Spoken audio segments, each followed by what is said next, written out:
Hello, everyone. Happy Friday. Happy Friday indeed. Well, I suppose we always say happy Friday, but we'll go with it. Friday. That's right. And almost Mm. Merry Christmas. Almost Merry Christmas. We're right there. We're right there. 10 minutes to midnight. Good to have you. Hello. I see we got some other people also in the comments. It's like Wild Angel. Hello, Wild Angel. Hi, Wild Angel. Yes, she was making fun of me Six because I more. did post earlier only 5 more sleeps till Christmas. And technically it's 6 for normal people. But you know what? For us, let's say crypto enthusiasts, whatever you want to call us, that are always up past midnight. Nah, it's only 5 more Mm-hmm. sleeps. I can't True. open my True. presents until 6 more sleeps, but 5 until Christmas. So we're both right. I We'll go mean, with that. if you just don't sleep that night, it's fine. Then it's 5 Yeah. sleeps too. See, I like that. That works for me. So Then yeah, you're a bit odd. see, there you go. I would still be right. Technically, we're both right. All I want for Christmas is a BTC solo miner. Man, yeah, Oh man, a solo block true. that would be great. I don't have a solo True. miner, but getting a block, absolutely, that would be amazing. That really would be. Are you running some solo Bitcoin nodes, like those small little nodes or stuff like that? What is it? The miners. Yes, you know what? I think I do have an ESP32 sitting back there. The odds are like astronomical. Never, ever, ever going to happen. But hey, it was like a $5 thing. Like, this is kind of fun to set up. So when I was setting up my junk coins and Irwin token, I did get one to set up for BTC. Will it ever hit? Mm-hmm. No, it really won't. But you know what? It was fun to do. Who knows? Maybe one day I might wake up and find out that I did solve a block at some point in time. So you never know. Yeah, you really never know. See, that's if you had a way to get alerted if you did, that would be cool. Maybe you need That to would be set that awesome. up, but it's like the likelihood is so low, you might as well just check like in a year and be like, oh, did I? No, okay. Right. We'll check back next year. Just Yeah. check every Christmas morning. Well, and some of those the solo miners, I mean, they're getting pretty intense. I mean, just like 10 minutes is saying, amazing number of people who have hit so far. Yeah, it's surprising. There have been a lot of solo blocks hit with those dedicated devices. The odds are crazy, but it has been happening more and more. I Kind of see weird. people. What was it? There's a solo Bitcoin like machine that people have been making. I can't remember what it was, but I know there's like a company that makes like dedicated solo Bitcoin mining piece, like machines. And Right. I think people that have been running their software, I know of at least 3 people that managed to hit solo blocks this year running Oh yeah. their machines.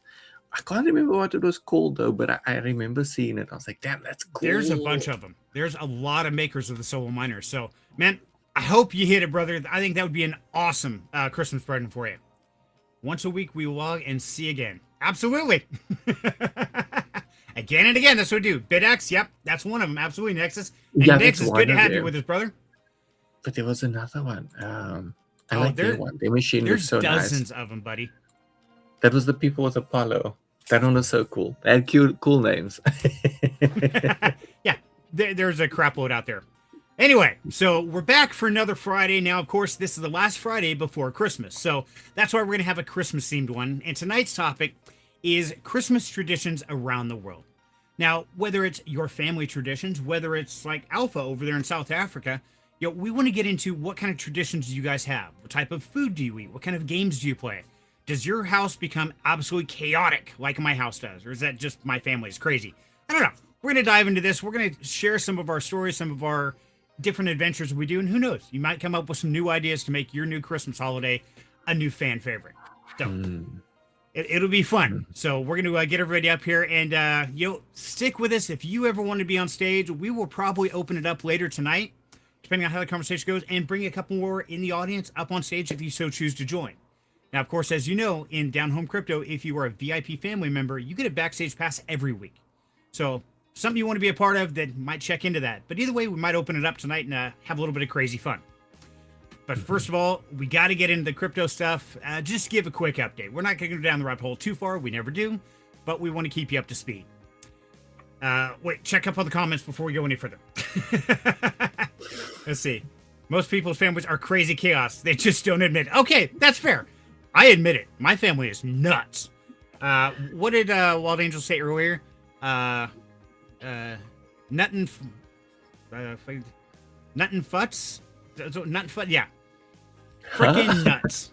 She reversed the F in the end and freaking nuts. Yeah, she went to Hobby Lobby. Okay. Yeah, Okay. Nuttin I Futz. see. That's what it was. Nothing fast. That's Yeah, good. Nuttin That's Futz. good. So yeah, we do some crazy shit, but I'll share that with you. So real quick on the overview, guys. Right now, of course, the crypto markets, nobody knows what's going on. It's crab walking sideways. We think it's going down. Nope, hits a resistance pop. It's all over the place. So a quick overview for this week. BTC's at 87,906, down 2.3% from last week. Ethereum's running at 29.53, down 3.9%. Total market cap is 3.05 trillion, down 5.65% from December 12th. And trading volumes running about 164 billion, up 32% and reflecting higher volatility. So we're seeing a lot of volatility going on, but we're not seeing a lot of prices change drastically. Just a lot of moves in and out, liquidations, things going. So be careful out there. Things are scary. This is the time where nobody really knows what's going down. Ashley, how you doing, dear? Good to see ya. Hi, Ashley. Orange pill Christmas at that house? Oh, I like that. Okay. You're going to have to explain the orange pill. Yeah, definitely. Please explain what the heck is orange pill Christmas. Yeah, we're going to get into that one because I have a feeling you guys have some pretty wild stories. And it's going to be interesting to find out how people are just not across the U.S., but across the whole world. So we will definitely be diving into that. Okay, a couple things on the crypto space. Let's see, we've gone through that real quick. Now, the Fear and Greed Index is looking a little better. Not great, but we're running right about 21 right now. I believe last week we were at 29. It was a little bit better than it was this week, but it could be a whole lot worse. So are we out of the woods? Oh, hell no. It's just getting crazier. And after watching what's going on with the U.S. government, it's getting even worse. So craziness galore. It's freaking everywhere. And I hid my notes, so I can put those on another monitor so I can see what the hell I'm doing here. Okay, pull the comments back up. Man, I am in the wrong screen. There we go. I found the screen. I'm back. Ashley, Okay, now- how are you doing? Doing pretty good, Ashley. All in all, got my Christmas presents going well. Yo, I'm feeling better. I was sick the last few days, so if you guys didn't see me in Discord a lot, I spent one day on the couch and watched the entire Maze Runner series, all 3 movies, back to back. Whoa. That's not normal for me. I sit for more than 30 minutes, and I'm either comatose or I'm out of my seat. I can't sit still. I know I'm sick when I just simply can lay there and watch paint dry, and that's exactly what I did. So, doing much better, dear. I hope you're doing good as well. Yeah, thank you. You finally got the sentence right. I did finally get it right. Yay! Look at me go. Expect weirder, and even more weird. Yes, you're right, Nexus. Weird is the key for this market. It is crazy. But couple things in the DeFi, deep-in world in that area. If any of you were following me in Flux Time, now they did just introduce a new rule on December 10th. A new 7-day withdrawal system has been implemented in the console. So from now on, you must claim at least once every 7 days. If you don't claim within that period, your rewards will stop accumulating until you do so. So not a big deal. Put it on your calendar. Pick one day a week, whether it's a Saturday, a Monday, whatever. Just go in, claim your rewards. Now, whether you want to claim them and restake them for a bigger allocation on the active staking, that's up to you. But there must be some claim done at least once every 7 days. Otherwise, your rewards will stop collecting. So make sure to add that to your calendar if you're in Flux Time at all. Let's see. Intervision Celia is back on auction, and I'm fighting for the arrival of press. Oh, man, Ashley, I am so sorry to hear that, dear. Yes, Wild Angel did give me an update, and our prayers are with you, dear. Prayers are with you and Celia and the whole family, and sorry you have to go through this, especially at this time of year. But our hearts and our love go out to you, and we're sending our best wishes your way. Oh, goodness. That doesn't sound good, yeah. Hopefully things get better. Absolutely. Hope everyone's getting well soon. Absolutely, Nexus. You're right, man. Hoping the positivity going your way. So, okay, let's see. Now, also, guys, on the Flux Time, this is one of the many projects that I've shared with you in the free-to-earn section of Down Home Crypto. Now, if you don't know about it or you haven't been a part of it, jump in the DHC Discord.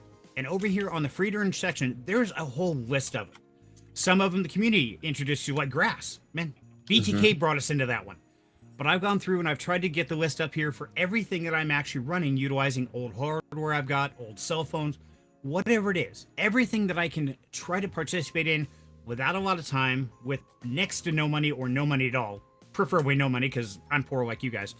But these opportunities are there.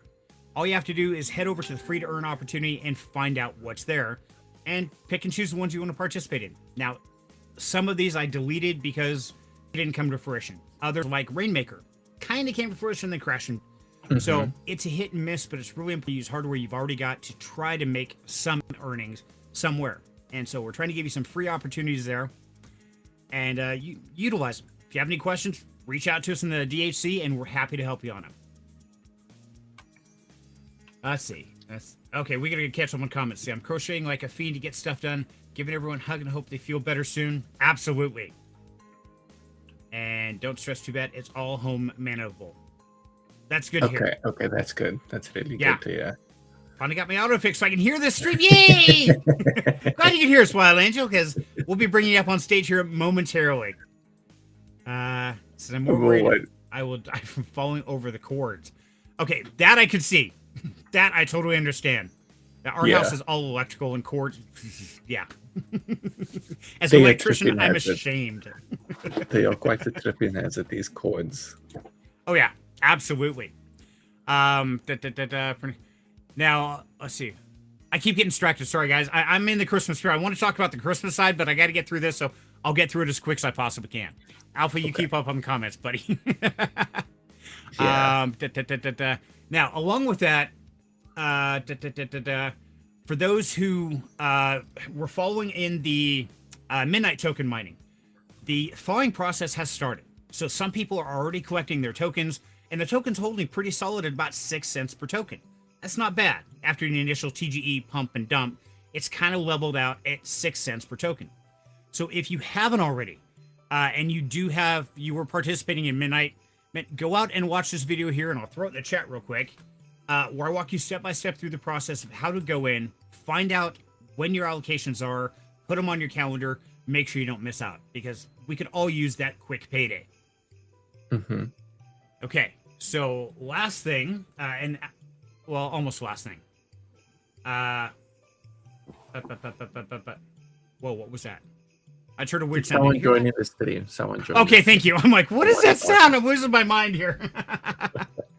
Okay, quick update on pokes, guys. I did not do my pokes this week. I am still behind. Honestly, I forgot. Didn't even look at it. So I know it's still doing well. It's still alive, but I did not do that because I really wanted to turn this over to Alpha, because Alpha, man, you did a stream yesterday for a couple hours, right? 2-3 hours? Almost 3 hours. 2 hours and 46 minutes. Okay. That was long. That was and real you long. had a lot of stuff there, and a lot of that, the conversation I caught running in and out while I was listening to it, was about the gambling in the crypto space. And that really surprised me. Now, something that really shocked me this morning, when I opened my MetaMask, they have actually introduced trade prediction markets directly in the MetaMask wallet. Now, I gotta say, for me, this is all about gambling. I mean, that's what this is. But, for those who don't know, or maybe they missed your stream, Alpha, let us know, what did your stream cover? What was the outcome of that? Is all of crypto, all about gambling, or is that just the events that we're seeing now? I mean, what do you guys think? What conclusion did you come to?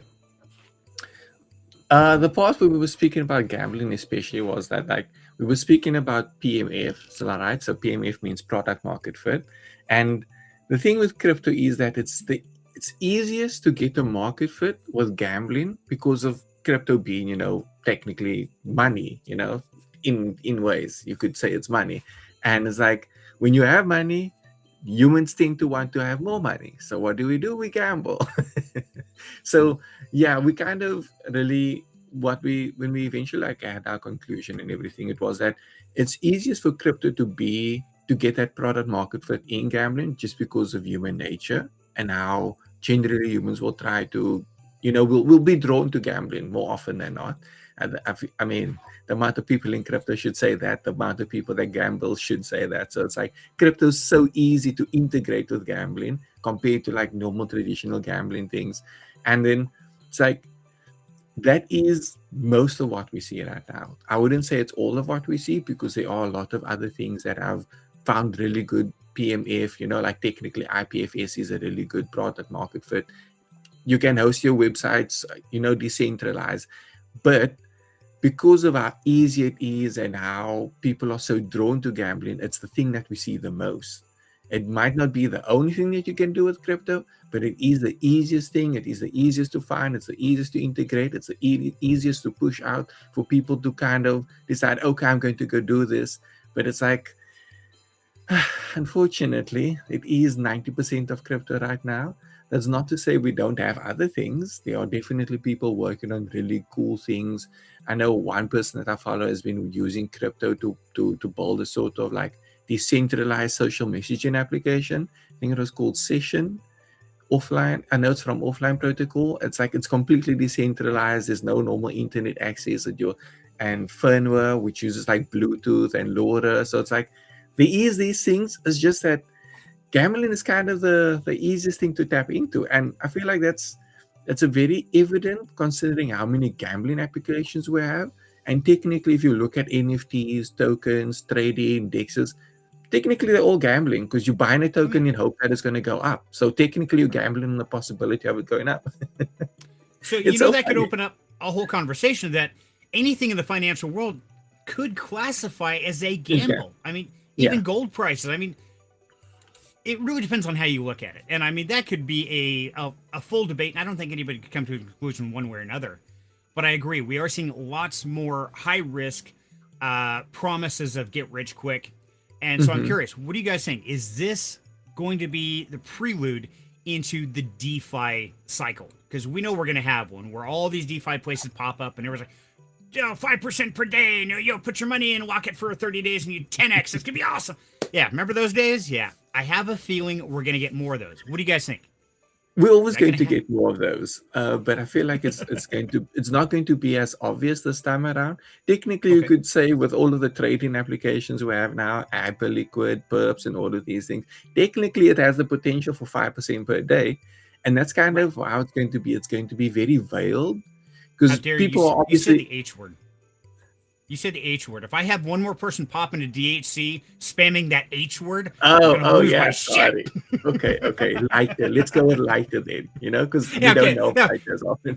Yeah. Yeah. Don't say the H word. That's swearing in my house. You say anything else, I don't care. Ooh. Lighter or synthetics, so these are all Right. like perps. And perps is technically like you could really make a lot of money really quickly, or you could lose everything just as quickly. So it's like, and funny enough, we've seen applications that's dedicated only to perp trading through crypto.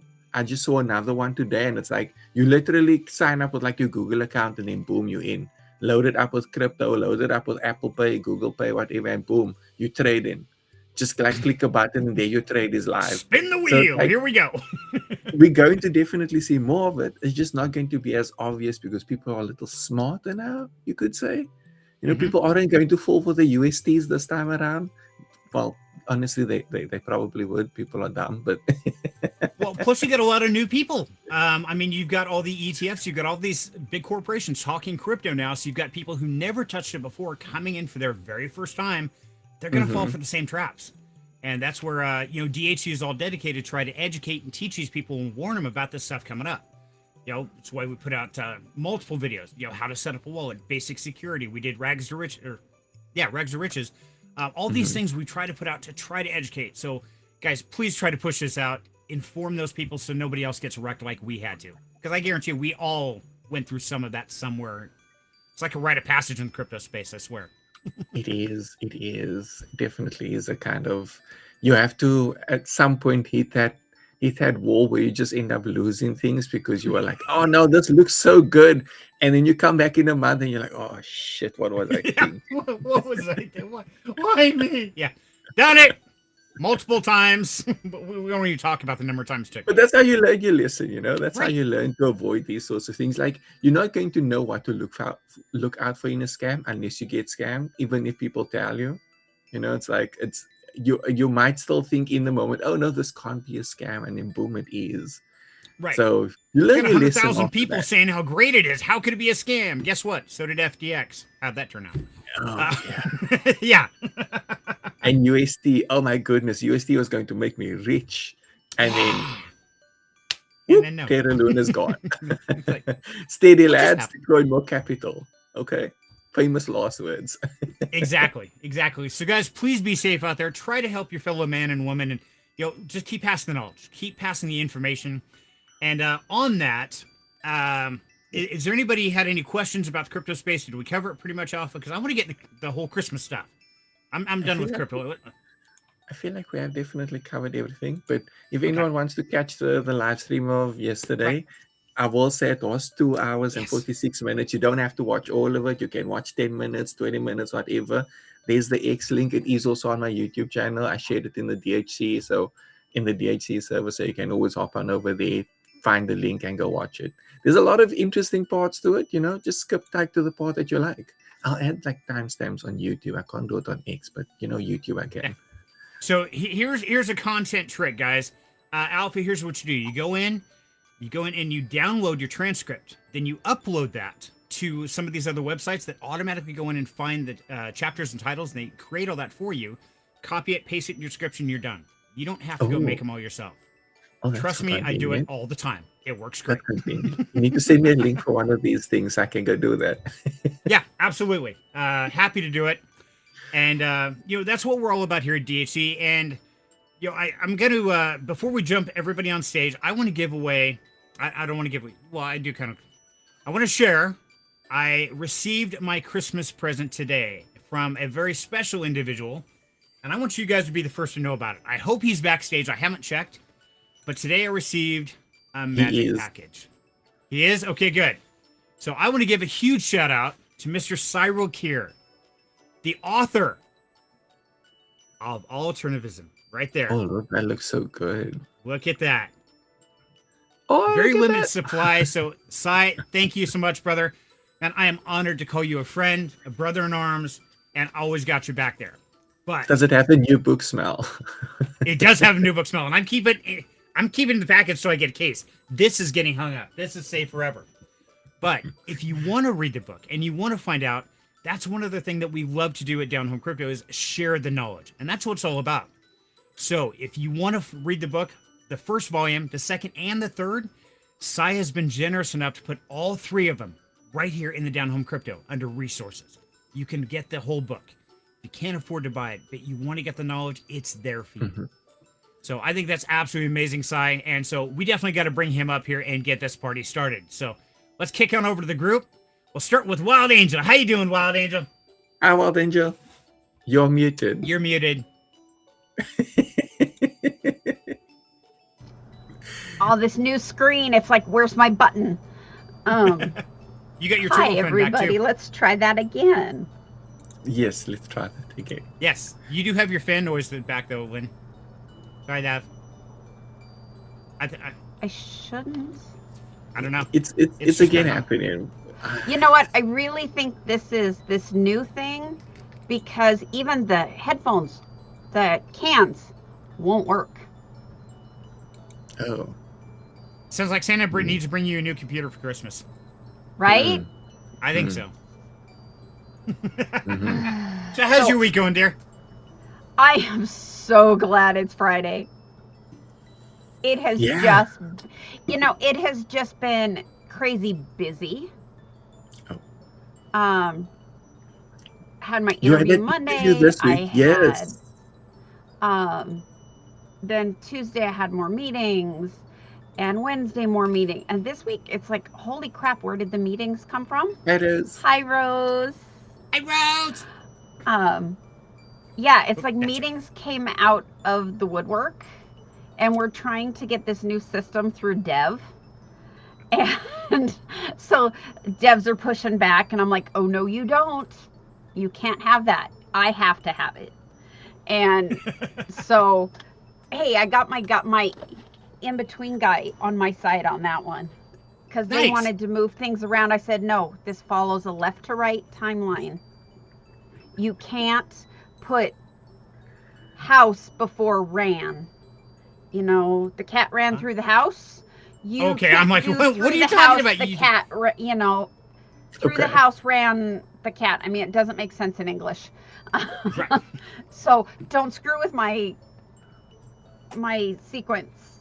And top to bottom, it needs to flow. I've got ledgers. It looks like a ledger. So it works really well. And he said, yeah, no, I told him that wasn't going to work. But there was another one. It was like, okay, you guys are the experts. You make that work. You do you on that one. But so, Nice. yeah, no, it has just been a crazy week. I agree. But I did have a good thing happen this week. What's that? Okay, so in Toastmasters, it is because it's an educational program, we have paths that we follow. And in those paths, there are levels. And there's 5 levels in each path. I finished level 1 in my path this week. I've done 5 speeches. I've held every role at a meeting at least once. And it's really cool. It was on my professional development plan for the office to finish at least 1 level. And I did it right before Christmas. I was so excited. Awesome. Well, congratulations there. Thanks. So I know it has been crazy, and thank you for running to Hobby Lobby for me. I know you had to go there anyway, but yes, I don't even go outside if I don't have to, because it's crazy. As much as I love Christmas. It was such a Charlie Foxtrot at Hobby Lobby. I stood in line for half an hour just to check out. And why in God's name would you put glue dots not in with paper craft, but clear over in floral? Why the hell? But that's where I found them. I know. Glue dots in floral. No. But yeah, it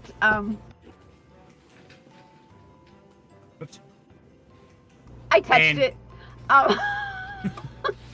Yeah. Thanks, people are touching Rose. things.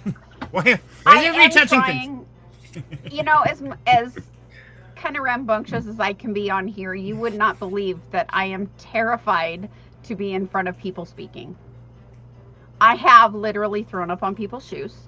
Quite literally. I have, yes, because I get so anxious. Oh my It goodness. makes me throw up. So doing Toastmasters is conquering a fear. Right. And being 20% through my first path with people that have been in Toastmasters 30 plus years. So eventually I will probably get through them all. But Absolutely. I'm just excited to have the first ones under my belt. I think that's great, and everybody is so proud of you, and they're giving you congratulations, and yeah, I way to go. see That is huge. Thank you, everybody. Absolutely. And yeah, it doesn't make any sense at Hobby Lobby. That place is nuts anyway. And guys, like we talked, Wild Angel, every time I get on camera, I am terrified. I can sit and talk to somebody, usually make a little more sense. But if I do it in person or in a public place, I freak out. I start shaking, I pour sweat. It's like, oh my God, I freak. It's not good. It's deer in the headlights. So this whole career is trying to break mine down. So I know exactly what you mean. And Yeah. Alpha, you've been doing more and more live streams on your own, face on camera and everything. And you and I have talked about this. It's kind of the same thing for you too. Yep. You know, there's always that nervousness as you get started, or like just before you get started, where you're just like, oh my goodness, am I gonna do good? Do I got this? Like, do I have everything prepared? It's like your mind is buzzing with a million things, and you just like, you get that nervousness. But that's what I say in showbiz, break a leg, because you're going to be nervous, you're going to be stressing about it. Just go ahead and do it. You know, just get it done. That's how it always goes. Yeah, and then once you do Horatio, it, then it's so different. right. Yeah. And like Horatio likes to say, full send it. And Full say send happy it. holidays, H. Good to see you, brother. So just managed to Hey, stop Rev. in on lunch. Oh, is that Everybody- Horatio? Hello, Horatio. Yeah. Yeah, You might know that's him as Rev or Alistair or Hollow or Horatio, who is actually my youngest son. So H, great to see you, bud. You ought to stop in sometime. It's been a few days, my man. Wait, miss him. lunch now. What time do you work? Usually like a 12 to 8 is what he works on it in Yeah. general. Okay, okay. See, damn. Okay, so he works pretty late then. That's why he's never here. Yeah. Because like we finished, and then he'll come home like an hour later. Yeah. Right. Yeah, hour, Damn. 2 hours later. Yep. So, okay, well, let's get this party going because I know we got a whole bunch of people backstage. Cybrook here, my man. How you doing, brother? Hi. Yes, Hello, how's it going? Your Going mic's also awesome. doing problems tonight. Thank you, thank you, thank you, thank you, thank you. You're welcome. I So see it excited. came in. It did. I don't know if Wild Angel didn't even see it yet. It's so shiny. I just barely ran in the door. It is. And thank you for the personalized note. I love it, brother. Thank you so much. You're welcome. Good. I'm glad it got there in one piece, all safe and secure. Oh, yeah. It did. And, It absolutely did. I actually literally like 30 minutes before the show started went out and checked the mailbox, and guess what I found out there? Ooh. The second one? Volume 2. Volume 2. Ooh, it's so shiny. I like it. Mechanisms of the Mind. That is awesome. So Oh, now I you just leave gotta camera wait on. for volume 3 to come around.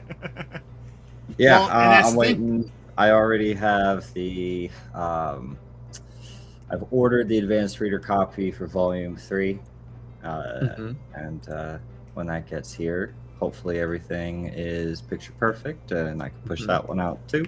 I need to do an adjustment to Volume 2, so I'll have to order another proof copy, and then I can push that one out to distributors.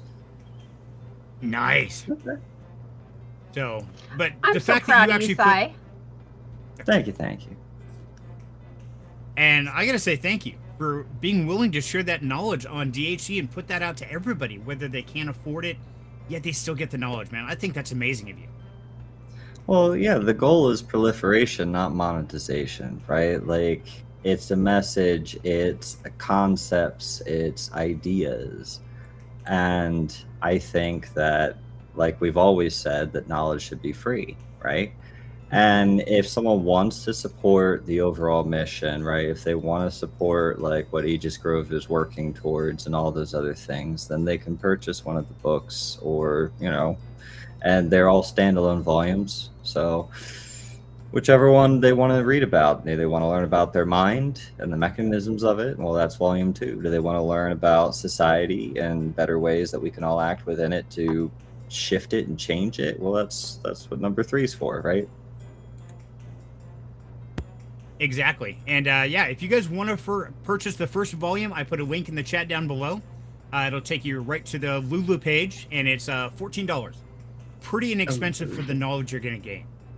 Is Lulu the digital version, or is that the physical version? I don't know, Lulu. No, so what Lulu is they are a publishing company that help basically anybody who has a book and wants to get it out there to publish. Obviously, you have to meet certain criteria and go through and put it all up and get the approvals and get your ISBN and all that stuff. But you can do that, and then they'll essentially, when someone orders one, they will make it, send it to them, and so it helps starting authors not have to like order a crap ton of books in order to self-publish and then fill orders on their own, right? Like, it handles all of that. That's cool. That's cool. That's pretty cool, yeah. That's a Damn. great way to do it. Because, I mean, most authors, creators, artists, whatever you want to call them, most of them don't have the money to come up with order, thousands of books and, okay, I'll give you $10,000 to print my book. And this is a great way to do it. Yeah, and it's very difficult to break into like new publishing companies as a new author and things like that. You essentially have to go to like these writer conferences that they usually host out in like Colorado or Philadelphia, and rub elbows with the right people and thrust a chapter or two of your work in front of some publisher, and you get 5 minutes during your turn and hope that they like what they read, right? So Right. it's it's I'm seeing a shift where people are able to start doing things on their own a lot easier now because of a lot of services that have popped up, and it's pretty cool. Print on demand type stuff. That's cool. That is really cool. Because I know, like, generally, like, if you publish a book, you have to do like at least 10,000 copies and like pay for everything in advance. Or the publisher are going like, nah, we're not going to do it. So Yeah. that's really cool. That's why every other book is a New York Times bestseller, because it just takes 2,000 sales to hit the New York Times bestseller. Right. That's And crazy. one of the nice things is, because of the processes that they have, is if your book meets the criteria, and they'll actually push it out to distributors globally. So like Amazon, barnesandnoble.com, like all those other big places. Okay. So so if we actually purchase a copy, then that helps it meet that criteria, or what's the criteria for that? Oh no, the criteria is in like what you put in the book, right? Like you have to Oh, have a copyright page that lists the title, subtitle, copyright, ISBN, etc. Like it has to meet certain standards, and then okay. but no. If you want to read it, you can read it for free on DHC. If you want to order it, so you can have a physical copy, because Mhm. they're pretty. They are. They They're are awesome. very pretty. Yeah. They look really cool, very cool. Now you just got to keep them in perfect shape, Serenity. Like, I don't Oh, know, I'm going to. how do you do that? Yes. Like, put it in something. Actually, I have several first editions signed, numbered, some Weather Round of Wheel of Time. I got the entire Wheel of Time series signed, and Oh, I keep them wow. sealed and protected. And I just found a what do you call it? An acrylic box that you can hang on a wall, and it's completely encased. UV protection, moisture, dust, all that. So yes, I am going to get a case. This one is going to go on the wall. It is going to be a one-of-a-kind first edition added to my collection, and I'm going to be buying another copy just to read. Yeah, because Well, I need to read it too. Hello. Yeah, I'll get yeah. it You first. can't read it if it's on the wall. Right. No. Never read a collector. You break the spine. Not a good thing. It was True. so hard trying to like write inside the ones that I was sending out to everyone, and without like creasing it. You're muted. You did Yeah. awesome, buddy. You did. That's the first thing I checked, just and I didn't- looked at the, like, yeah. I don't know if you guys can tell, but yeah, the spine is perfectly intact. No creases. I mean, just you did an awesome job. Okay. Good. Thank you so much, because yes, I as a book collector, no, it's in mint condition, and I'm going to keep it that way forever. So thank you, brother. Absolutely. Okay, well, let's get this party rolling, because I know we got a couple other people hiding backstage. None other than Mr. CK himself. Why did it not add you? Oh, I got to click that. Let's do that. There's CK. Hey, Hello, CK. everyone. Yeah, CK, you're not as echoey this week. That's Yeah, I'm glad. I'm glad I'm not in a cave anymore. good. How's it We going, were really man? we got the I hope this. bucket I for hope the this moment. echoes. Now you sound great. It's the only thing we've got now in audio is Wild Angel's humming. So, Wild Angel, what you might do is you might mute when you're not talking. Maybe that'll help, just so it doesn't overpower it. Just How don't you guys forget to doing? unmute. Oh yeah, that helps. Thank you, Oh Dave. yeah, that's big. Damn, I can hear the music again. Doing good, man. How about you? How's the new place, the new job, the new environment? How's that going for you? The last 20 days have been a blur, I'd say. And that is not from the alcohol. It's just so much. I'm still sitting in a folding chair. Haven't figured that one out yet. And it's just been fun. It's been like, I don't mean to sound soft, but beautiful. It's been beautiful. It's been amazing. New city. I've been eating a little too much ramen because there's a ramen place right next to my place. I mean, And yeah, I think I've probably put on 10 pounds already. Okay. But 'cause I've become a local at the ramen restaurant. But no, it's awesome. Works great. Like it's like I know, like I have worked for like really, really shitty bosses and managers before. I'm sure everyone has. my manager is amazing. She plays video games. We talk about Call of Duty and Arc Raiders and freaking she's actually downloading Warhammer. What the hell is the game? Dark Tide. Dark Tide. Yeah, and she wants to play Arc Raiders with me. And so she's super chill. Doesn't care if I come in a little late or early or whatever, as long as the work's getting done. Yes, having a good manager or boss is it's really, really important, I'd say. So she's super awesome. It's super casual too, because I'm used to the AIG Wall Street environment. You have to wear a tie every day, type thing. And this, I wore a tie the first day, and they're all making fun of me. So who are you? Yuck. So that's how you know it's a good work environment. Yeah, right? It's super chill. So work's great. I pretty much so I only have to be in the office Tuesdays through Thursdays, which is fine. It's nice to get out of the little studio that I'm in, and then that's kind of about it. It's just, life is great. I had a lot less time for Web3 stuff, but that's an adjustment that I knew I would have to make. Mm-hmm. And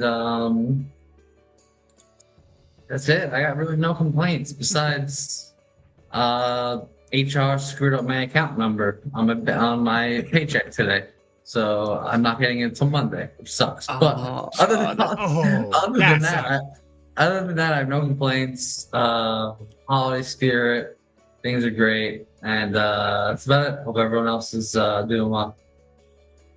Doing good. I'm glad to hear that it's going so well for you, because I know that was very chaotic, very disconcerting about how it led up to. But man, it sounds like it's like a golden ticket of life for you. To be honest with you, dude, yeah. I wouldn't have ended up here without all that stuff. I won't say shit. I just said shit. Dan. You say shit. That's fine. Too late. We're far enough in the video. Nobody cares. It's all family now. We're having fun. But yeah. So after all that, I wouldn't be here. It's a blessing, and just grateful. That's it. I mean, if you follow me on Twitter, that's more of a character, so please don't judge me off of that. I like to get under people's skin, but I'm actually very grateful for everything. So I was gonna ask. Yeah, I read a couple of those posts. I'm like, is this even the same guy? What the hell is this? CK loves trolling on timeline. Yeah, it's super easy to get under people's skin on Twitter. It's super easy, and it's like a call to me. It's like a Call of Duty lobby.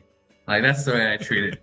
It's so easy. Whatever. Someone could be building something legitimate or not, and you just say it's not legitimate, and they start freaking out. Right. Yeah, so it doesn't matter. So I just have fun on Twitter. Always causing chaos. Got to have some fun. Yeah. Somebody else who's a master of chaos, and he comes in here every week, is Mr. Nexus himself. How you doing, brother? Oh, we're hanging in there, taking names as always. Oh, I dare ask, how was your week? Any better than last week? Well, let's just say that I feel like I'm living in a Paul Verhoeven film right now. If it was produced by Steven Spielberg. Oh, that bad, huh? Yeah. Yeah, that's probably the most apt, eloquent way I can put it. Oof, that's brutal. Sounds like Ashley's having the same thing. Christmas at 72 degrees, 80-mile-per-hour winds, and constant fire wind. Yeah, no. Things are just crazy this year. Her zeitgeist, her energy that she's putting in this chat, yeah, that about sums up the sort of crypto criminal financial crime element that I've been dealing with at the same. It's basically exactly the same energy, but she's literally dealing with the weather. Yeah, and life in general. And About everybody I've talked to has had some challenges going on. So it's great to hear like CK that, he's come out of it on the other side, and it's rainbow and sunshine, more or less. Short of all the ramen. Got to cut that one back, bud. You'll be fluffy like me. It'll be great. Starting to get diabetes, I think. I thought the same thing. I actually wore a sensor for 2 weeks just to test, and sadly I don't, or I could get the shots. But Yeah, that Okay. was a half. That was a half joke. My ankles started swelling up. I was like, oh geez, I think I'm eating too much ramen. Okay, I just want to say I saw Ashley's comments about having one snow about 6 inches 2 weeks ago. So let me tell you how bipolar the weather is where I live. So we didn't have a fall. We went from summer to pretty much winter, right? And then it immediately turned around and went to sub-freezing days for like several days in a row, to the point where like we're shutting the pipes off at night, leaving the taps open and everything just to make sure that our pipes aren't freezing, right? And then we get 7 inches of snow dumped on us when everyone was calling for 1 to 3. And then now, and that was what, 2 days ago, 3 days ago, something like that. I don't know. It's all a blur. And now all the snow is gone because today was almost 60 degrees earlier this morning at like 9 a.m. But now it's like 31 degrees with a real feel of 6 because there's like 70-mile-per-hour wind gusts outside. oh my god, Whoa. that's crazy. It's more swings than a roller coaster. I don't know what to do, what I'm supposed to wear when I go outside, because it might be 60, it might be 7. I don't know. Sarah, did you get the hail? I got hail today. We did. We got hit with hail. We got hit with tons of rain, lots of wind. Of course, all the ground was absolutely saturated from all the snow that we just had. I mean, 7 inches of it, which melted in over just the span of the last day and a half. So it was already soggy. And then we had a ton of rain dumped on us. So like a lot of the local towns are completely flooded out. But this has been happening all across the country. I don't know if you've heard it on the news, but like lots of places in Oregon and Washington are completely underwater right now. No, I hadn't heard that one. I have not. Thank No, I God was I'm in saying, Idaho. It's it just woke warm. me. It woke me up because like the freaking ice ball started hitting my window, and I was like, "What the hell is going on? Where did I move to?" That's scary. Yeah, nobody knows what the weather is. It's insane. I shared something in DHC the other day about Bogus Basin. Big ski resort. They've got 1 inch of snow, and this is way up in the mountains. Like, you can't ski on that. Here we hit, 60 some odd degrees today? It was crazy. Like, this is like springtime. What the hell is going on? I should have left the motorcycle out. It's sad. I could be riding motorcycle on Christmas. It'd be awesome. Y'all are getting some crazy weather over there, and I feel like Cape Town is a little crazy because we always have bipolar weather. Like it can be middle of winter and we'll get a hot summer day, and then winter the evening, or winter in the morning, summer in the afternoon, and then like spring at night. But geez, to go from snow to like heat, nah, fam. I ain't want that. That's crazy. What? It is crazy. And the great thing is it's still the holiday season. So regardless of what the weather is, whether it's rainy, snowy, sunny, tonight's topic is all about Christmas around the world, because we're going to experience a different time. So, I've seen movies where people are having Christmas in like the Bahamas. Like, how the hell do you do that? I'm used to snow and cold. So like, Alfie, you're in the middle of summer down there, man. I have no idea how you could even fathom Christmas time this time of year. That's just crazy. Maybe that's why Christmas is so weird for us, because it's like it's literally summer here. There's no snow things. It's not like you want to really be indoors. It's like, what do? It's a hot day. It's like you can't get snuggled up inside with some hot chocolate or anything. You kind of have to just be like, okay, we're having lunch, I guess, and that's about it. That works. So that is interesting. So now I'm curious. And one thing I wanted to cover is, what do people do at Christmas? Because I think we all know what our family themselves does. We have our typical traditions and things we do or don't do. But I wanted to bring everybody up here and find out what people do, because who knows? Maybe we can make Christmas better by instituting some of your ideas and your traditions into our family and our environment, and vice versa. So, what kind of things do you guys do? Let's say Christmas Eve, the night before. How do you guys celebrate Christmas Eve? I mean, I'll start because I have the Italian 12 fish dinner. If anyone is not aware of what that is. So we do, it's actually my favorite holiday, or any other holiday. Better than Christmas, better than Easter, better than anything. So it's been passed down since my family immigrated, whatever, from Italy. So you have the 12 fishes for the 12 disciples, blah, blah, blah. So they have to make 12 different fish. So you get your lobster, you get your octopus, king crab legs, galamad. I'm gonna start sounding like I'm from New York. I keep talking. Your gabagool, you get everything. Was he summoning demons here? Yeah, but it's just a feast. It's just a straight feast of amazing food, from old passed down recipes from like the 1800s that you probably can't find online, that are written on pieces of paper. And it's The just best recipes are written on stained sheets of paper that have been used 1,000 times. That's how you know it's a good recipe. Yeah, exactly, dude. So it's amazing. My great grandmother used to do it as she passed, and my grandmother did it when she passed, and then my mother took it over a couple of years ago. She's doing the best she can, I'll say. My grandmother was 10 times better. but Hopefully she didn't watch this. she's trying the best she can. One cool note people might find interesting. So so she goes to the South Street Seaport in New York City to get the fish right off the dock, like right off the boats.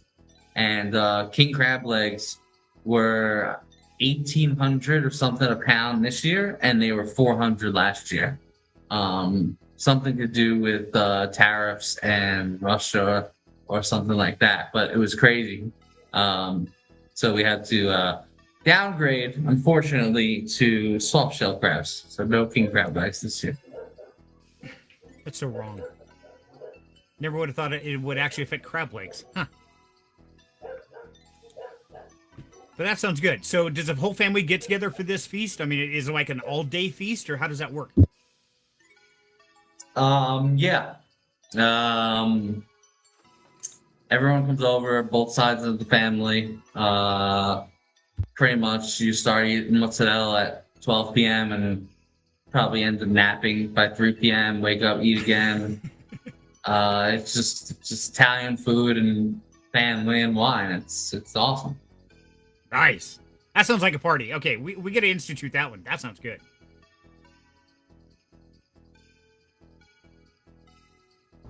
Only if you're cooking.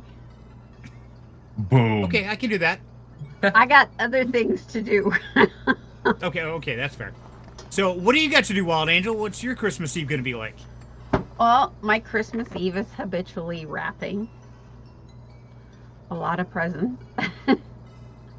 But yeah, it's this year it's going to be schoolwork and crocheting and wrapping presents and seeing if there's anything I can do the night before cooking. So that way I don't have to do quite so much Christmas Day. That works. Prep it out. I like that. And mine, of course, will be making pies. That's what I do for all our family dinners. Is I'm the pie maker. So pumpkins, apples, cherries. I pass off the brown derby to my daughter. She has mastered that at Thanksgiving. We'll be doing it again. Yeah, we pretty much prepare for Christmas Day on Christmas Eve. So kind of a boring Christmas Eve at our house. It's just wrapping and watching Christmas movies in between, waiting for this to come out of the oven or that to occur. So what about your house, Nexus? What goes on down there, buddy? Well, in previous decades, we would have traveled, spent time with friends who had invited us to spend time with them, that sort of thing. In recent years, we've sort of taken to just making a bunch of food, or if we don't feel like cooking, just going out so we don't have to cook or clean up or do any of that. We'll just go out. A couple of years in a row, we've actually done Waffle House. I don't think we're gonna do Waffle House this year, but that's literally what we've done for the food thing. Like, I mean, we've always tipped good. We're not like those people who will make somebody work on Christmas and not tip them well. Good God. Yeah. Well, that's kind of you, because yeah, I've had people like that. And I've actually left tips on other people's tables because the people that were there were such asses. And yeah, I would walk over and leave a tip on their table, and they're like, "What are you doing?" It's like, "Don't worry about it." Yeah, it's true. It happens at the holidays, especially. They can bring out the worst in some of us when you would, optimistically expect that it would bring out this hopeful holiday spirit. Right. Like, it doesn't always go that way. So Exactly. yeah, my family, where we used to sort of gather with friends, it's sort of depressing. Well, many of those friends are dead now, so it's like there's nowhere to go and no one to gather with. So we have sort of bunkered down and not done a whole lot. I can see that. Yeah. Well, I hope you have fun this holiday season, and can look past the negativity and find the joy in it, because I believe there is. And one person I know who always celebrates Christmas Eve heavily is Mr. Syrokir himself. So, I Cy, believe it. what do you guys got going, my man? Oh, a little bit of this, a little bit of that. There's well, I mean, usually it's my father who celebrates super heavily. Oh, okay. We actually will typically call Christmas Day Robmas Day after my father because he was born on Christmas Day. Oh. So, we celebrate that. There's a lot of birthdays that happen in December, so there's a lot of that celebrating. There's just a lot to celebrate in December all around. Mhm. So, I usually take advantage of the slower time at work at this time of year, and just spend time with family. And we make good food. I'm usually the one responsible for making the potatoes, mashed potatoes specifically. And yeah. So you having a big get together this Christmas Eve as well? No, we're gonna keep it pretty low key. We're just this Christmas we're just having like two close friends over, Billy and John, you know them. Mhm. Yeah. And they're gonna come over tomorrow actually. Nice. Yep. So just a little at home family thing. And then most likely my father is gonna be having us over on Christmas Day, and doing dinner then or something like that. So we'll see. We're just kind of keeping it low key. Am I still Nothing wrong invited to Christmas dinner, or you're attracted to that? Wait, what? I'm kidding. He's just mixing. Yeah, I'm making Christmas chili. No, I said if I'm still invited to your Christmas dinner. Self-invite, huh? Might be a bit of a hike from New York. Or wait, no, you're not in there anymore.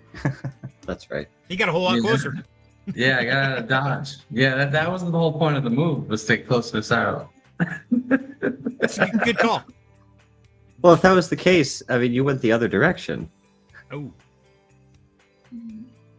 Geography is True. not your strong point, I take it. Yeah.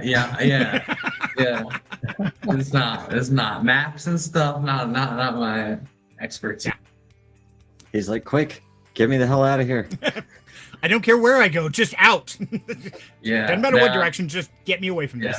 There's been a plan for a few of you probably heard me say it like 2 years ago to get out of Dodge, I would call it.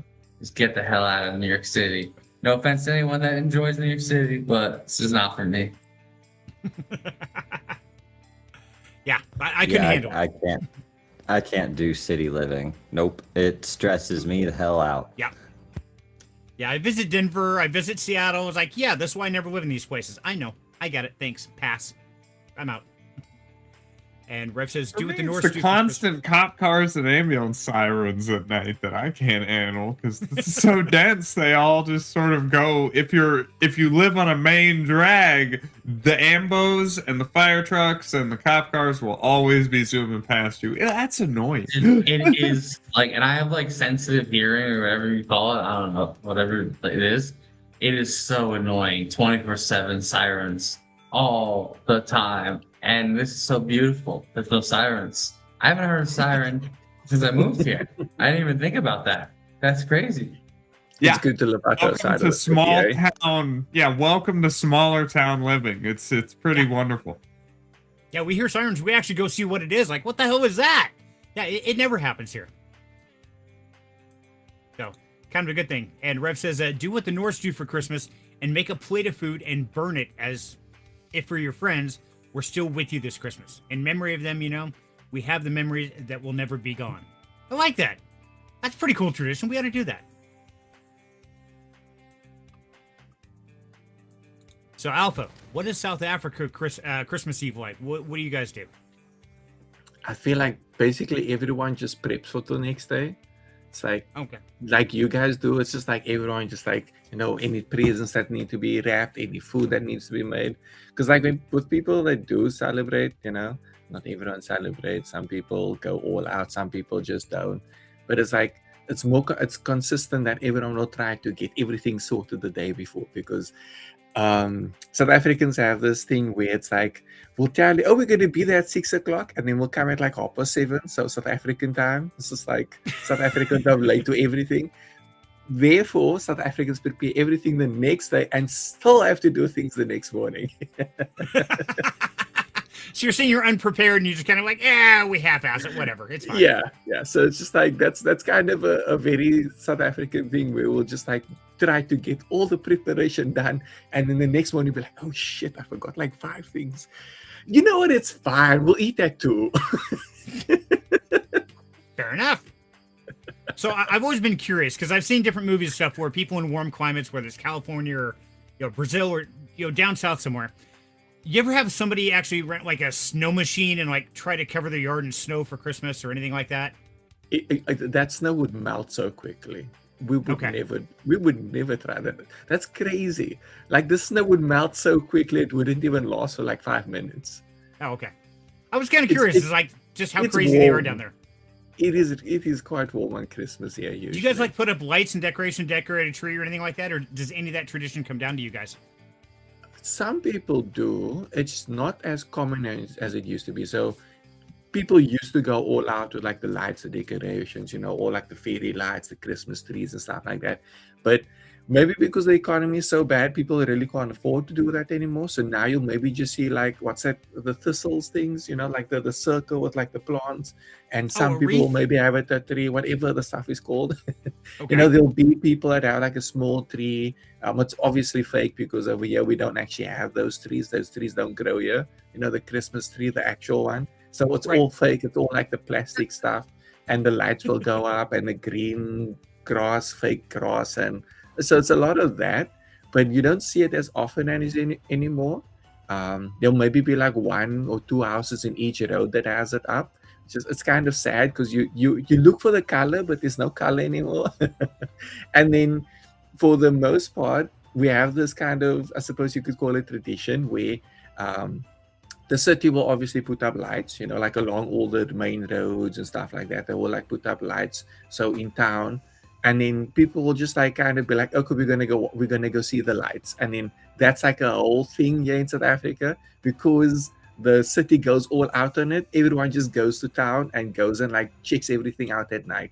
So people will maybe leave their house at like 6 p.m. after getting home or whatever, maybe 7 p.m., go down to town, just like take a walk, enjoy the beauty of really cool looking Christmas lights and trees and all of that stuff, and then come home at like 11 and be like, okay, I've had my fill of it now. That just blows my mind, because middle of summer, I'm thinking people in like Bermuda shorts and tank tops and, walking around Birkenstocks looking at Christmas lights. That is just so weird. It is. Here we bundle up. Yeah, it's like, what the? it's definitely weird if you think about it, but it's also, you make do with what you have. It is. And it's interesting how every culture and area of the world is different based on, their temperature zone, their history, things like that. And that's why I thought this would be kind of a fun topic tonight. So now, of course, after Christmas Eve comes Christmas morning. Now, I don't know about you guys, but we have a very strict rule in our house, which is the children can get up and open their stockings whenever they wake up. As long as it's after midnight and the stockings are full, okay, they're fair game. But nobody can touch a present until everybody's up. And so that has been, over the years, challenging to get, say, mom up. You have to make her coffee first and get her coffee, because if you don't have coffee, she ain't getting up. And if you're not up by about 6:30, I will come in and jump on your bed, because I wake the whole damn house up. I'm like a 5-year-old kid on crack. I'm bad. I am the alarm clock for Christmas Day. But I'm curious, what do you guys do Christmas morning? How do you play it out? Is it a free-for-all, or is it very structured? Or what's your guys' Christmas like? So, I never really liked the whole Christmas morning thing, right? Because I grew up in a very large family. So, naturally, no matter how we tried to do it, it was just always pure and utter chaos. So, our solution for that with our little family here is that we have essentially the month of December, and gifts are sprinkled throughout it, typically the day that they arrive, right? So, because we all hate waiting to give someone the gift that we've given them, we want to give it to them right away as soon as it's in our hand, because we're excited, right? Right. And yeah, sure, that's part of the anticipation. So our solution for that was, instead of just like trying to pile it all into one frantic, chaotic morning, we just let it sprinkle throughout the entire month. Oh, wow. Interesting. I love that idea. I think you're the first person I've ever heard tell me that they actually sprinkle it through the month. I think it's amazing. Well, plus it also allows them to enjoy the thing longer, right? Because what happens typically when a kid opens a crap ton of presents all at once? They're like, oh my gosh, this is so cool. Then it's, this is so cool. Then it's, this is the coolest thing ever. And then they play with one thing and they grow tired of it and they kind of gloss over everything else, right? So, by introducing it a little bit at a time, it allows them to find an appreciation for each item and thus increase its usability and longevity longer before just becoming another pile in the closet. That's Which they all also a end up sneaky. That's also a sneaky way to handle the overstim from Christmas morning for you neurodivergent folks. Yes. You get What we way do overstimmed Christmas morning. You end up shutting down, and you get cranky later in the day from overstim, huh, Serenity? And maybe. I kind of like that. But my family does nothing because we were overstimulated for so many decades that it's like, okay, now if we just do nothing every Christmas, so we can make up for the decades of overstimulation. Yep. We sleep in Christmas morning, we get up in our PJs and jammies, and we shuffle on down, and we usually make our like coffee or our hot chocolate or our cocoa or whatever the heck we're drinking that morning. And, we'll have a nice little quiet breakfast if we're feeling hungry. And then we'll all just kind of cuddle up together and, maybe open whatever items somebody else shipped in and wrote on "Do not open until Christmas" in big bold letters, because they know how we do things. I will remember that. I'm going to send something in January, say "Do not open until Christmas." Like, damn you. Well, that's when I'll just pull the whole "I exist outside of time" card and be like, yeah, Christmas here, there, it's Christmas somewhere. There you go. I love that card. Okay. Some reality, yes, it is Christmas. Right.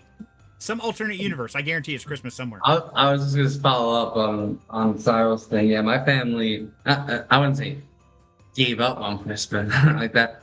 Since Christmas Eve is so big for us, we exchange on Christmas Eve. And then like Santa gifts would be like midnight on Christmas Eve. Okay. You know, we never really did the whole Christmas morning thing, whatever, you know, running downstairs and Santa coming down the chimney and whatnot, you know. So we pretty much do everything on Christmas Eve. Christmas Day is just a nice baked ham. That's what we do.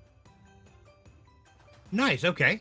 See, I find that fascinating that so many of you don't do a Christmas morning because me, that's the only thing I've ever known. And so it's really neat to hear this and understand how other people celebrate the holidays. It's always tough to view something other than what we've always known, isn't it? It is. And it's fascinating at the same time. I look at it as, there's things that I think I would miss. I would miss that chaos to some degree. But at the other time, I've been that person where, years back when I had money and had tons of presents and so much that it was like, okay, everything was forgotten. And kind of like, oh man, but I really thought you'd love that. But this one's your favorite. So I could see the pros and the cons of both. It's fascinating to look at. Yep. Lots of different dynamics.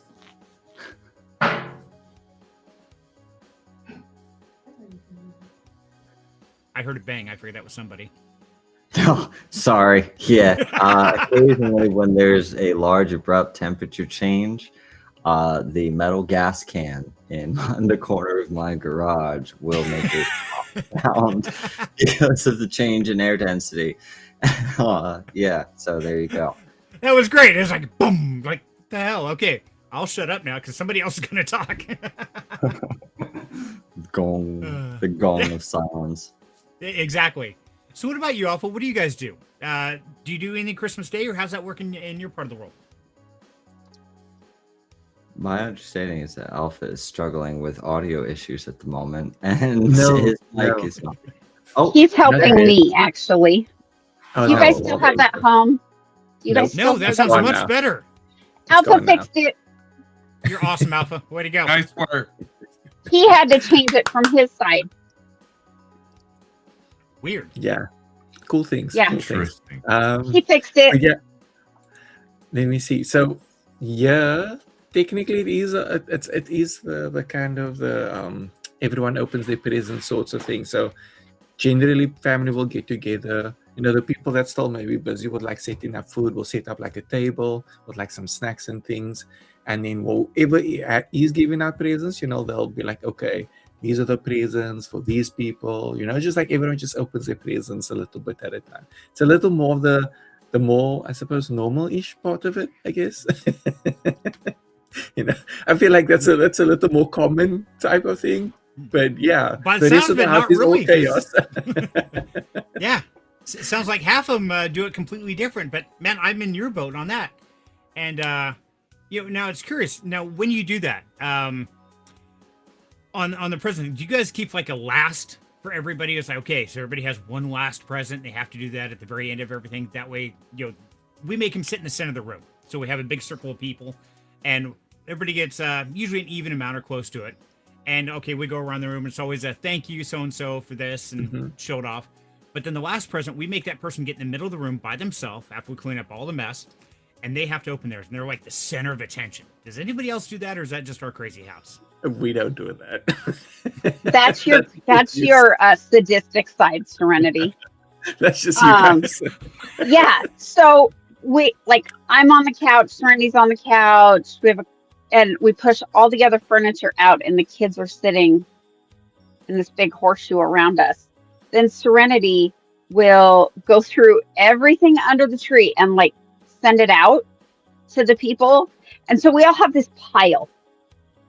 And then we all grab one. And we all open the one. So it's organized chaos. And then we're done, and we kind of,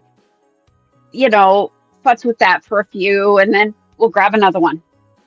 Everybody grabs another one, and we all open that until we get to the last. Mm-hmm. And yeah, and the last is usually the really cool, the best kind of thing. So that's why it's the last. Okay. So it's a thing that everyone can be excited to see at the end, basically. Right. Yeah. But it also Like puts a lot of pressure on the person. last year, one of our boys got a mini fridge. I mean, mini fridge, but it's, 4 feet tall. That's cool. But it's still small, but that was Mhm. his last. So he had to sit there this whole time staring at this big giant box with his name on it. Damn. A Damn. little That's evil. sadistic. That Little is bit. that is that But it's is so much like fun. you had to wait that whole time. You just have to be there, like knowing okay, everyone's getting their stuff out. Just like you have to stand Uh-huh. here, sit here and stare, just patiently staring. What's great is when you have one person has a huge box as their last, somebody else has this little tiny one. And I'm like, Yeah, dude, I got gypped. What did I do wrong this year? I wasn't that bad, was I? that sounds like a lot of fun. It's chaos. It's fun. It's chaos, but it's just our system. And I think part of it, kind of like you were talking, is the overstim to try to keep it organized, so it's not just absolute chaos. To take the time to appreciate it, at least for the moment, before it goes in the closet and collects, gets forgotten about. Just to try to keep some normalcy, because it does get crazy. I mean, at one time we had what, 11 in our house total with all the kids. Mhm. Whoa, Yeah, that's a lot. Oh, it gets goodness, chaotic. yeah. Well, when we go to grandma's, there's 12 of us. I'm trying to think now. When our family used to do it, we used to do this thing where we would go to our auntie. Think there were like already 8 people in the house. Then it would be like my granny's family, because they were sisters. So we go like to my granny's sister, and we would be like, it's her 3 kids, my granny's 3 kids, my auntie's, my mother, us, all the kids, and we like 4 by my one auntie has like 3, and then the other one has 1. So we'd be like a whole nother family of 10 on top of the 8. So we'd probably end up with like 20 people, 25. So yeah, I know the struggles of a lot of people. So that brings my next question is, on Christmas Day, of course, usually we get together with friends, with family, things like that. Sometimes there's a lot, sometimes there's a few. Some, by the sounds of it, are very low key. But I really want to know, what kind of games do you guys play when you're together? Is there a traditional game you play, or is it just kind of whatever you're feeling? People play I'll get games. together with the homies and do everything. Super Earth needs you. That's a good I've Oh, been playing- speaking of games, Nexus, Yes. I'm getting a lot of time off the next 2 weeks. Oh, we're gonna have to He's pencil in some medieval shenanigans. I mean, I'm talking like 5-day weekends, Oh, I love it. other than Oh, I Saturday love it. afternoon, but 4.5-day weekends for the next 2 weeks. Not this weekend, but the next 2. I'm really excited. We But I do gotta get a whole see how 2 long days. we gotta see how long your count lasts. I think you're gonna live longer than my guy. I'm just calling it now. We I like it. Serenity's brother instituted this game. Holy cow. So you guys have probably heard about it.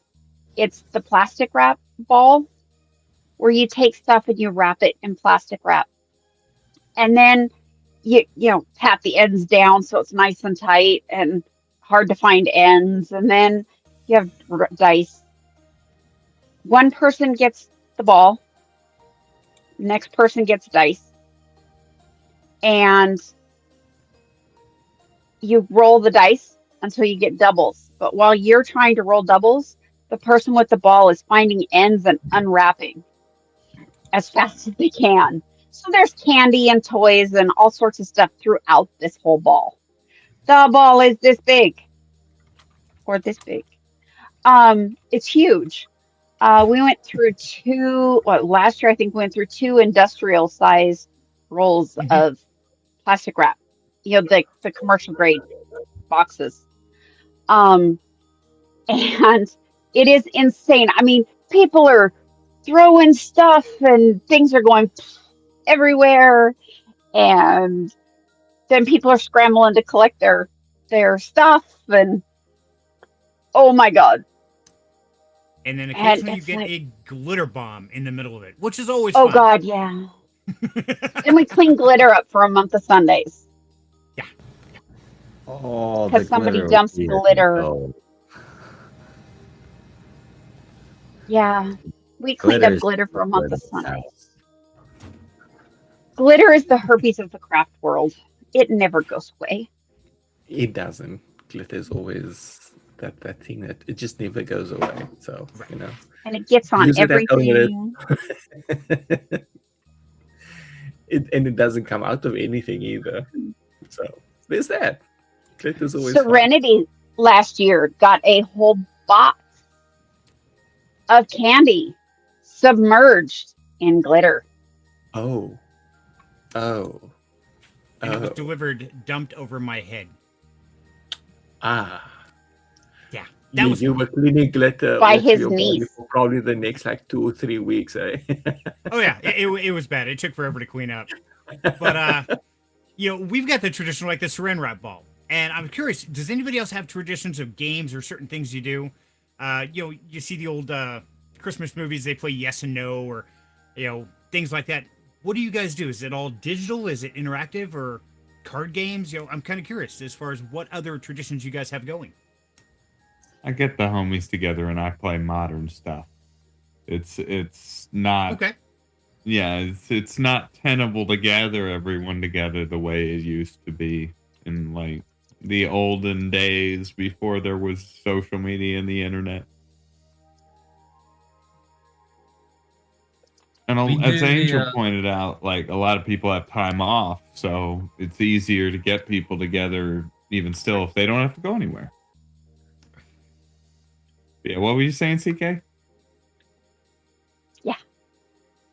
Oh no, I'm just saying we still do. Well, I don't really partake, but I'm a captain of one of the gingerbread house teams.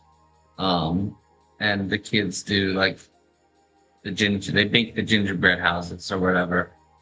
And I just honestly, I just talk with my uncles and drink. I don't really pay attention to what's going on. But I just kind of review it at the end. I'm like, oh, you guys did a great job. But yeah, so the young people still do that, which is Okay. it's fun. They have fun. Nice. So And they I actually, Go ahead. Good. I say they actually build the gingerbread houses on Christmas Day. Yeah. There's like a kit, Okay. that makes it super simple. And then someone is like the judge and picks the best one, and they get like a prize or an extra gift or something. But a lot of politics. Oh yeah, very corrupt. Judge is always corrupt. Judge is always corrupt. It's pretty much Got they a just branded side. they give the prize to the youngest person, pretty much. So that's pretty much it. So it's rigged. That's what you're saying. Yeah. Mm. Yes. Mm. So why am I gonna just spend time building the best gingerbread house if I know I'm gonna lose? Right? Sounds like the rules need rewritten on that one. I don't know. The Mm. And youngest you know, one's like, yeah, I got it. It's kind of weird because I am not a big Christmas fan. I really am not. But you know what I like to do is I like to make people smile. At Toastmasters this week, somebody said, if there was one Christmas tradition that you could carry through the whole year, what would it be? And I said Secret Santa. Because Secret Santa at work, we did one at work. I run it because I fake it. I am not a big Christmas person, but I fake it well. And so I run this Secret Santa at work, and they have delivery day within like this whole week. They could deliver it any day this week. Or there's some of us who really got into it and had something for every day. My Secret Santa liked to cook. She liked to sew. She likes the color blue. She loves Christmas ornaments, but she's allergic to Christmas trees. But But so the first day, oh, and her favorite food and her favorite candy is chocolate. I like that. So like the first day, oh, and her favorite drink is iced tea. So I gave her a 6-pack of Gold Peak iced tea. The next day she got a bag of chocolates. The next day she got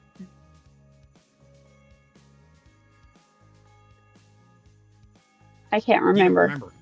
remember. Yesterday she got a little sewing box.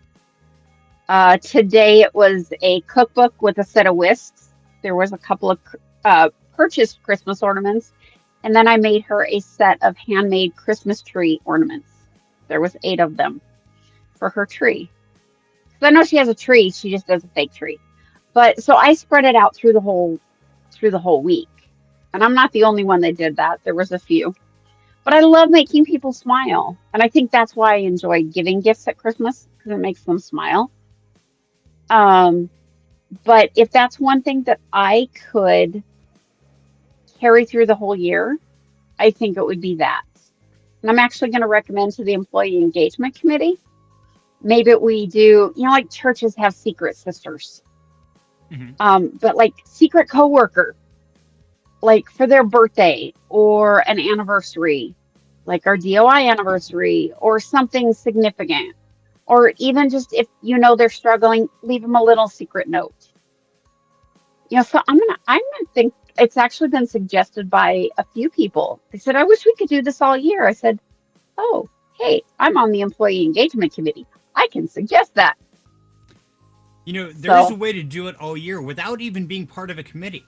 You could actually go out and spread little ducks around, because you can make people that you don't even know smile just by supporting Project Duck Depression and putting those ducks out there for people to find.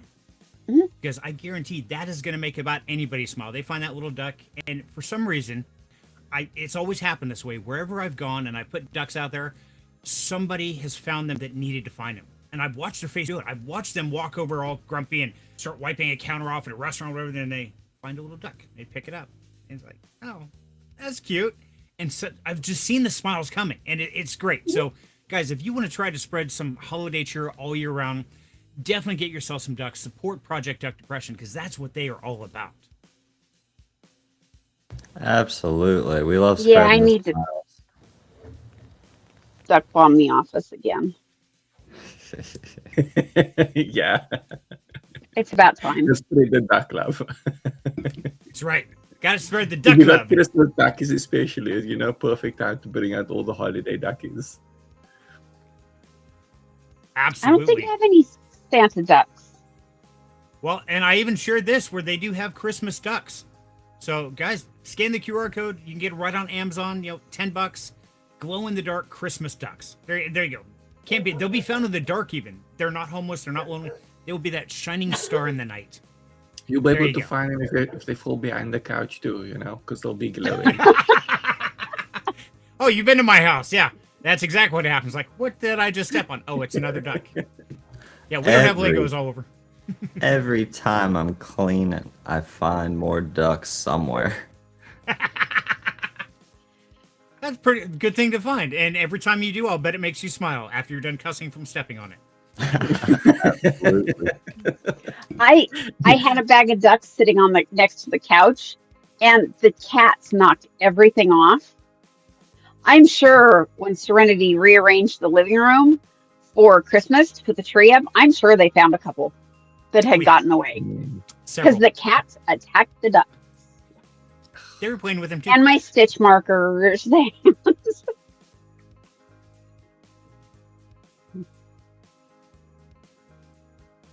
You're muted, Serenity. Okay, fair enough. And Rose says the local Sally is picking up the Santa ducks put in their store after a visit for hair dye, and we left alone for them. Okay, wow. I don't know why I'm having problems reading. Sorry, Rose. Yeah. Lift some. There we go. Lift some. Oh, that. Okay, I That's was why like, my brain. It was also being actually like, missing a word. alone? Oh, okay. I'm missing lots of words. So That it's makes okay, a lot Rose. more sense. I love it. I think it's great. And so, yeah, spreading holiday joy isn't just about Christmas time or the holiday. It's about all year round. Whether that's a kind word, whether that's a tip at a restaurant, whether that's holding a door, leaving a duck for somebody to find. There's so many ways to spread positivity. Just like we try and do every Freaky Friday. We always try to find, that positivity to put it out there. Let you know you're not alone in this world. Because, man, right now the world is scary. It's chaotic. It's scary. It's terrifying. Nobody knows what's going to happen tomorrow. And it's not getting any better. So that's where we have to work extra hard to spread that positivity. So let me ask you guys, if there was one thing from holiday season that you could carry year round, what would it be? Secret Santa. I like that. Yeah, I like Wild that Angel idea. answered her. She got Secret Oh, Santa. that's a good one. I can agree with that. You don't get to agree. You can come up with your own alpha. Come on, man. No. Yeah, you totally got to come up with your own. Come on. No. Someone at my door. Hold on. I heard CK. What was that, CK? Sorry, buddy. I think he said there's someone at the door. Hold on. Oh, okay. That's That's why he's not answering. Okay, so he's out of this. Okay, so Sai, what would you carry through the all year round, man, to help make the world a better place? Well, one of the things that I think a lot of people like to focus on during this particular holiday season is, giving, right? Trying to think of other people and what they could need and what could really, make a difference in their life, and then, giving that to them, right? I think if we all kind of carried that in our mind throughout the year, and instead of trying to pile it all into, spread it out, and just carry it through the year. Man, that'd be powerful, having that positivity, giving them the knowledge, whatever they need at that point in time, whatever support or help they need. I think that's huge. And I think that would go so far in this world, because it seems like any other time it's always a battlefield. Everyone's out for themselves and themselves alone. And if we could put that aside, it's like, hey, let me help you out on this. I think that would be a huge fix on making this world a better place. Yeah, it certainly couldn't hurt. Hey, I'm This back. is true. Sorry, I had a Perfect. very important delivery. Does it My say do not bottle- open till Christmas? No, it's just a nice Oh. bottle of Jameson for the evening. All right. I was gonna say, is it a bottle of Macallan? Because that would have been fun too. But Jameson is good. Jameson is real I good. stick to Jameson over the others. That works. I can't drink right now because I'm on pretty hectic medication. But my usually is Jack. Oh, I love Jack. Wait, Serenity, what was the question? I'm sorry, I had to walk So, away. no, you're good. Actually, you came back just in time, because I actually thought you were starting an answer, so I called on you, and Sai saved us. Like, no, I think he said he'll be right back. Like, oh, my bad. So of the holiday season, there's lots of things we preach of, positivity, things like that to make the world a better place. What would you do to, try to spread that feeling all year long to make this world a better place? What type of traditions or actions? What could we do to carry that all year? Do you want my real answer? I don't know. Maybe fix the economy. That might make people a little more happy. I got a book for that. Here's the beginning of it right here. This is the roadmap, guys. Start reading it. Yeah. No, I mean, Christmas is a beautiful time of the year, right? Because everyone's like cheery and stuff, and it's nice and like it's great and all. And I don't know. I'm gonna go like Cyril Quantum here.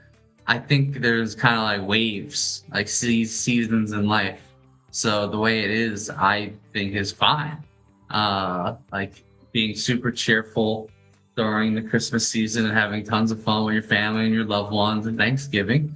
And then, January to Feb, whatever. It's a little cold, a little chilly, whatever. And then come back to summer, which is super, super fun and exciting. I personally enjoy it. I actually enjoy all seasons, to be honest with you. But not in a sense, but I'm not going to walk around in July and like be super jowl, if that makes sense. I don't know. It's a very good question. Thank you. And you bring up a good point, because if it was always pleasant, how would you know what pleasant is? It would become mundane and boring. So, in a way, maybe we need those cycles. Maybe we need some negativity to really appreciate the goodness. I mean, the crypto market's screaming it at us. So Yeah, that's a bloodbath. So what about you, Alpha? What do you got for us? So I would say something that I would like seen more through the years, that like people tend to be a little more willing to volunteer and like just do voluntary type things, adopt a dog, adopt an animal during the sort of festive season. And I feel like it would be really nice if that was carried out through more of the year. People actually thought about, oh, let me go volunteer at the local like the pet centers or whatever it's called, shelters and things like that. Like very close to me, we have like a place where abandoned animals, they're hospital, they self-funded and everything. So it's like volunteering stuff like that. I see it a little more during this time. There's like more initiatives that would be really nice to see more throughout the year. Not just like it's now December and November and now we're going to put it out there. Let's see it more throughout the year, like January, February, whole year. Right. Absolutely.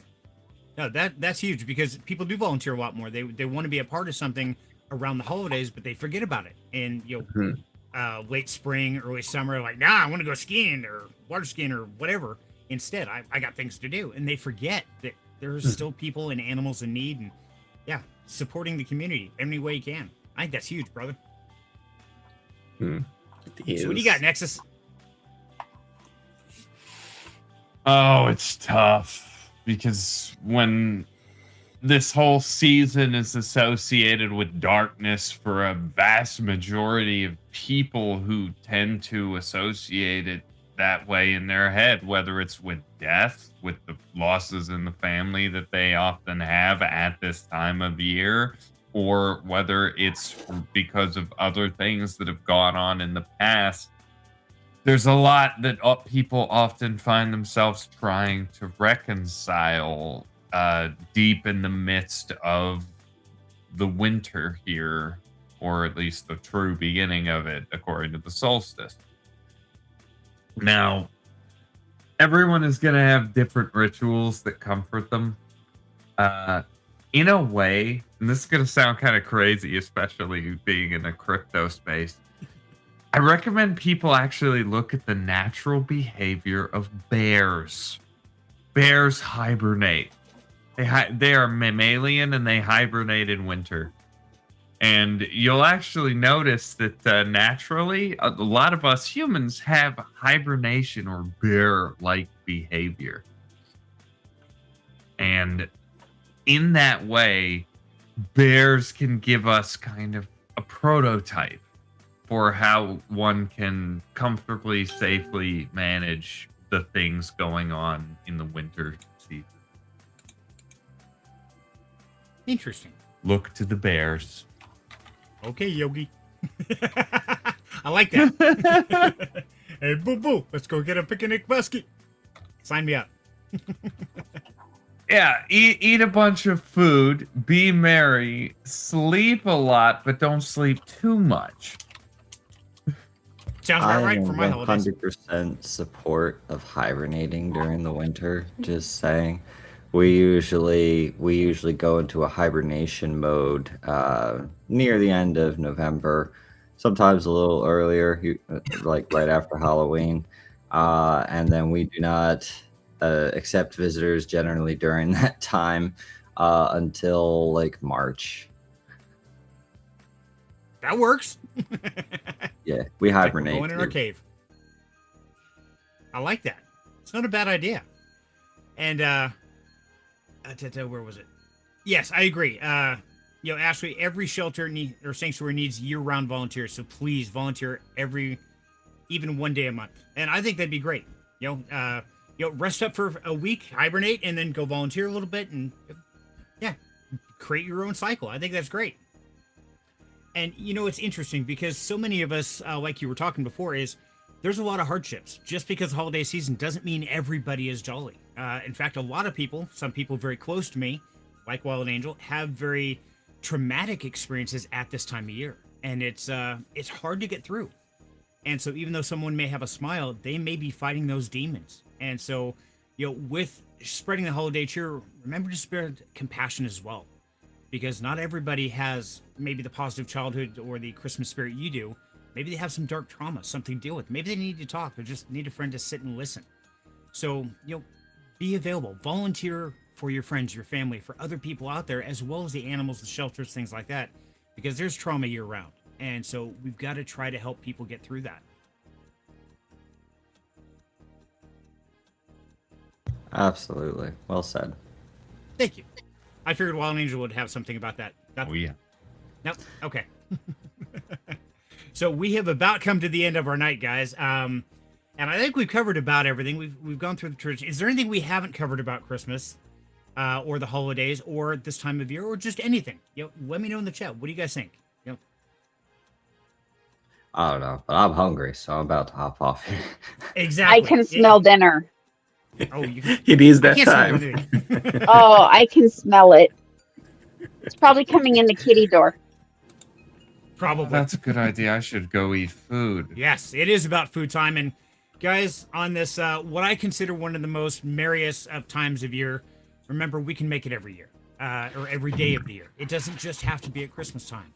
Whether that's spreading ducks, that's volunteering, that's helping people, spreading knowledge, whatever it is, try to make a difference in this world. And it doesn't have to be huge. Oftentimes, the smallest acts of kindness make the biggest difference. So, I wish you all a very Merry Christmas, and we will see you next Friday, the day after, if we survive it. And if not, then I hope you had a great time on your going out party. Have a good Love you one. guys. Have a great weekend. holiday. Merry Bye. Christmas, everybody. Night, guys. Bye. Yes. Bye. Merry Christmas, movie house. Merry Christmas.